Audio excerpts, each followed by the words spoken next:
అండి. Welcome to స్వయం పాకం. ఈ రోజు రెసిపీ వచ్చేసి బెస్ట్ కాంబినేషన్ పచ్చడి అండి. కొత్తిమీర టమాటో పచ్చడి అండి.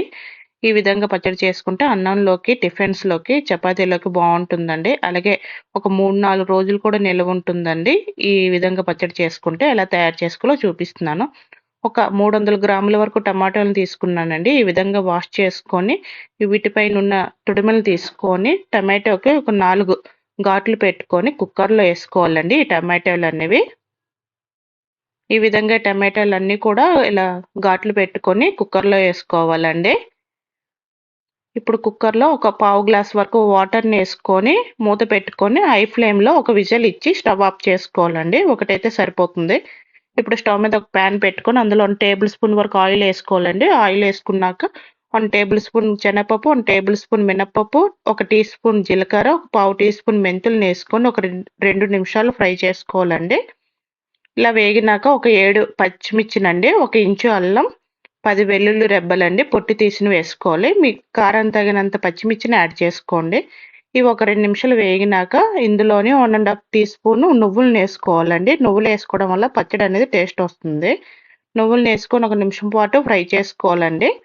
1 నిమిషం తర్వాత ఒక కప్పుడు కొత్తిమీరనండి క్లీన్ చేసుకొని వేసుకోవాలి. ఈ కొత్తిమీర అనేది పచ్చివాసన పోయి బాగా మగ్గిన దాకా ఫ్రై చేసుకోవాలండి. కొత్తిమీర ఈ విధంగా మగ్గితే సరిపోతుందండి. ఇప్పుడు స్టవ్ ఆఫ్ చేసుకొని ఇవన్నీ బాగా చల్లారాలండి. చల్లారినాక ఒక మిక్సీ జార్ తీసుకొని ఇప్పుడు ముందుగా మనం ఫ్రై చేసుకున్నాం కదండి కొత్తిమీరని, అది మిక్సీ జార్లో వేసుకోవాలండి. తర్వాత ఉడికించిన టమాటాలు అండి, ఒక విజిల్కి ఈ విధంగా బాగా ఉడికిపోతాయి. ఈ టమాటాలను కూడా మిక్సీ జార్లో వేసుకోవాలండి.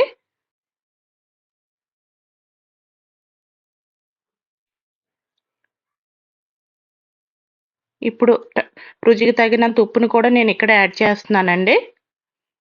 1 టేబుల్ స్పూన్ వరకు ఉప్పుని వేసుకుంటున్నాను. అలాగే టమాటాలు ఉడికించగా మిగిలిన వాటర్ ఉంటాయి కదండి, ఆ వాటర్ ఒక 3-4 టేబుల్ స్పూన్ల వరకు వేసుకుంటున్నానండి ఈ పచ్చడిలో. ఇప్పుడు మిక్సీ అనేది మెత్తగా పట్టించుకోవాలండి. ఈ విధంగా పట్టించుకుంటే సరిపోతుందండి పచ్చడి అనేది. ఇప్పుడు ఈ పచ్చడిని ఒక బౌల్లోకి తీసుకోవాలి. ఇలా బౌల్‌లో తీసుకున్నాక ఇప్పుడు మనం ఈ పచ్చడికి పోపు పెట్టుకోవాలండి. స్టవ్ మీద మనం ఇందాక ఫ్రై చేసుకున్న ప్యాన్‌లోనే 1 టేబుల్ స్పూన్ వరకు ఆయిల్‌ని వేసుకోవాలండి. ఆయిల్ హీట్ ఎక్కినాక ఒక అర టీ స్పూన్ వరకు ఆవాలు, 2 ఎండుమిర్చి అండి ఇలా తుంచేసుకోండి. 2 రెమ్మల కరివేపాకు, కొంచెం ఇంగువండి. ఇంగువనేసుకొని ఆవాలు చిటపటమన్నంత వరకు ఫ్రై చేసుకోండి. ఈ విధంగా ఫ్రై అయినాక స్టవ్ ఆఫ్ చేసే ముందు ఒక చిటికెడంత పసుపునేసుకోండి. పసుపునేసుకొని ఒకసారి బాగా కలుపుకొని స్టవ్ ఆఫ్ చేసుకోండి. ఇప్పుడు ఈ పోపునంతటి తీసుకెళ్ళి పచ్చడిలో వేసుకొని పచ్చడి బాగా మిక్స్ చేసుకోండి. అంతేనండి, పచ్చడి రెడీ అయిపోయింది. ఈ విధంగా తయారు చేసుకున్న పచ్చడి ఒక 3-4 రోజులు నిలవ ఉంటుంది. అన్నంలోకి, టిఫిన్స్‌లోకి కూడా బాగుంటుందండి. మీకు నచ్చితే ట్రై చేయండి. ట్రై చేసి ఎలా వచ్చిందో నాకు కామెంట్ చెప్పండి. నచ్చితే లైక్ చేయండి, షేర్ చేయండి, ఛానల్ సబ్స్క్రైబ్ చేసుకోండి. Thank you for watching.